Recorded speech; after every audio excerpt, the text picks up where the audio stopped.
je disais que les savants ou la ruqya est autorisée avec des conditions. Or, ces conditions, la ruqya devient interdite. Parmi les conditions de la ruqya, il faut que les paroles qu'on cite et les du'a qu'on cite, il n'y a pas de shirk dedans. Comme demander aux morts et aux vivants, parmi les gens pieux qui sont morts, les compagnons et ceux qui sont venus après, ou demander par les djinns, ou demander par les anges, ou demander par les prophètes, tout ça c'est du shirk.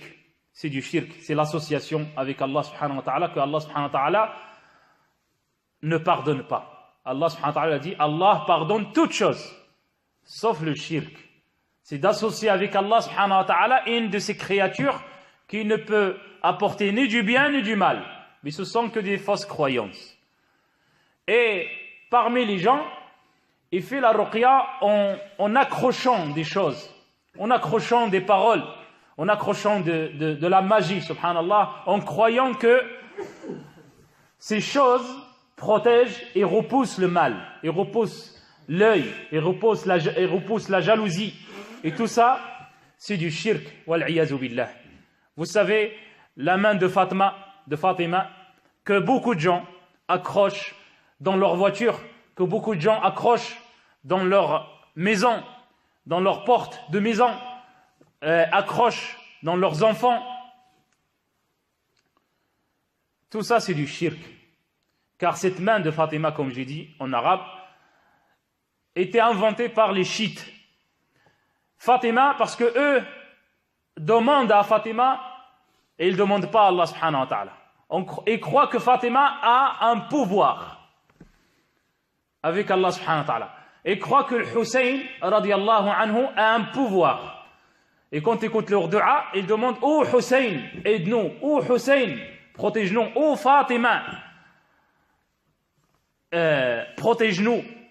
Et donc ils ont inventé cette main en l'appelant la main de Fatima.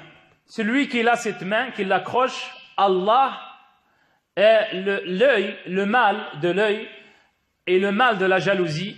Et tout mal, elle est repoussée par cette main. C'est pour ça qu'on voit, il y a un œil au milieu.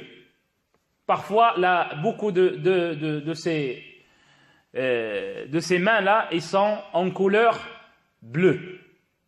Et ça, c'était les Juifs et ils sont toujours en l'appelant de la main de Maria.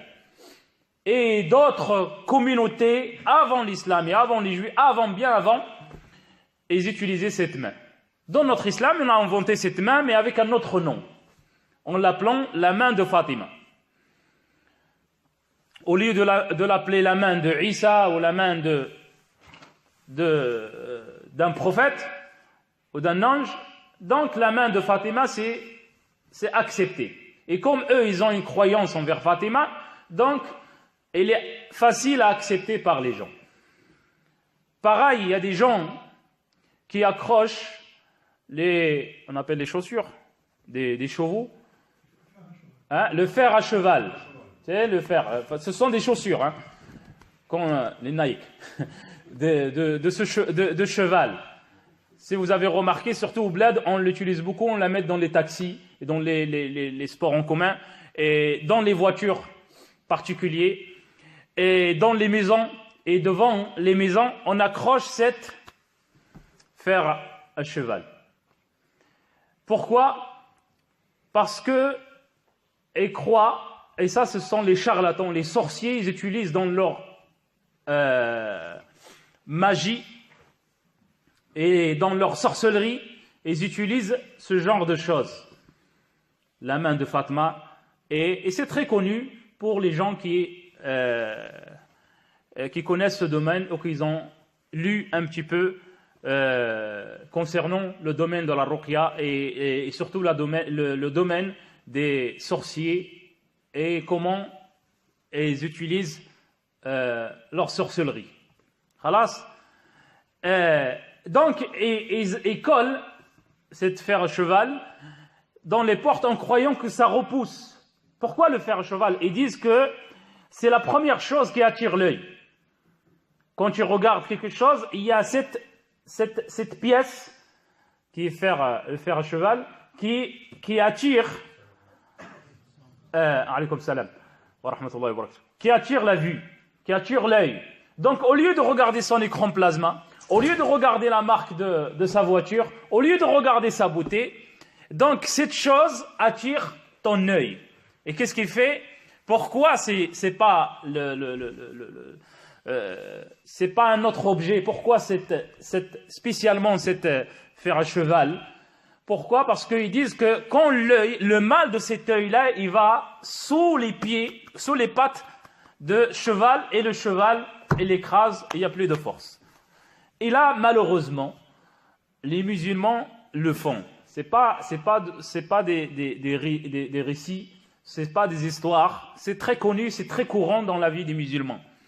Et même dans la langue, dans notre langage d'habitude, habituel, on entend khamsa wa khamis alik. Et cette khamsa wa khamis alik, ça veut dire quoi? Ça veut dire que la main de Fatma, il te repousse. Et ça, c'est un grand shirk, billah wal iyazu billah. En croyant que une pièce qui coûte quelques centimes repousse le mal et repousse la jalousie. Et bien tout le monde l'achète alors. On n'aura pas le mal, on n'aura pas de jalousie. Pour 1 euro. Subhanallah. Et ça, c'est du shirk, le grand shirk.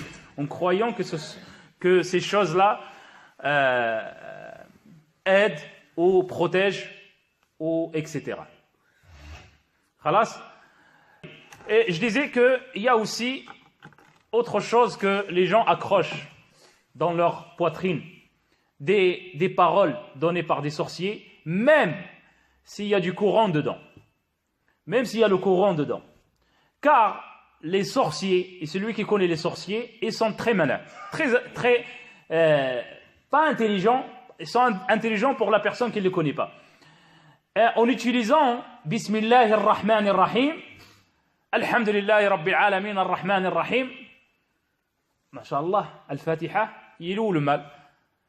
Sauf que la personne ignorante, ce qui ne connaît pas, c'est que ces versets sont écrits par le sang des règles. Ils sont écrits par de l'impureté, par l'urine et autres. Et donc même s'il y a du Coran, mais ce Coran-là a été rabaissé, a été sali par ce sorcier. Mais toi tu crois que c'est un ali d'Allah subhanahu wa ta'ala. N'accroche rien. Je disais qu'il y a parmi les choses qu'ils accrochent ce qu'on appelle, il y a une chose que les sorciers écrivent, surtout pour les nouveaux mariés, et ils donnent à la femme, et ils donnent à l'homme, s'il veut que son homme ne regarde pas autre femme, s'il veut que sa femme l'aime, donc on écrit cette sorcellerie qui est très connue et courante dans les pays islamiques, et ils disent que, il est où le mal? Moi, mon attention, c'est faire du bien, c'est attirer mon époux et qui ne regarde pas autre femme. Donc mon attention, c'est bien. Sauf que ce qu'il ne connaît pas, c'est que pour avoir l'effet, c'est que cet homme-là, on lui a fait la sorcellerie en posant ces choses-là. Et même s'il y a du Coran, parce que le Coran, tu ne peux pas rentrer aux toilettes avec. Le Coran, tu ne peux pas le porter en étant dans un état de janaba, dans un état d'impureté. Et donc, إذا أردت أن تعلق شيئا فعلق قلبك بالله. علق قلبك بالله. أنت تعلق لي في القشاوش وهذا كأنك دابة. علق قلبك بالله، يقين بالله، توكل على الله. يا غلام إذا سألت فاسأل الله وإذا استعنت فاستعن بالله. واعلم أن الأمة لو اجتمعت على أن ينفعوك بشيء لم ينفعوك إلا بشيء قد كتبه الله لك ولو اجتمعت على أن يضروك بشيء لم يضروك إلا بشيء قد كتبه الله عليك. رفعت الأقلام. خلاص رفعت الأقلام وجفت الصحف. علق قلبك بالله، اذكر الله، اتق الله، ادعو الله سبحانه وتعالى يرفع عنك هذا. لماذا هذه الشركيات؟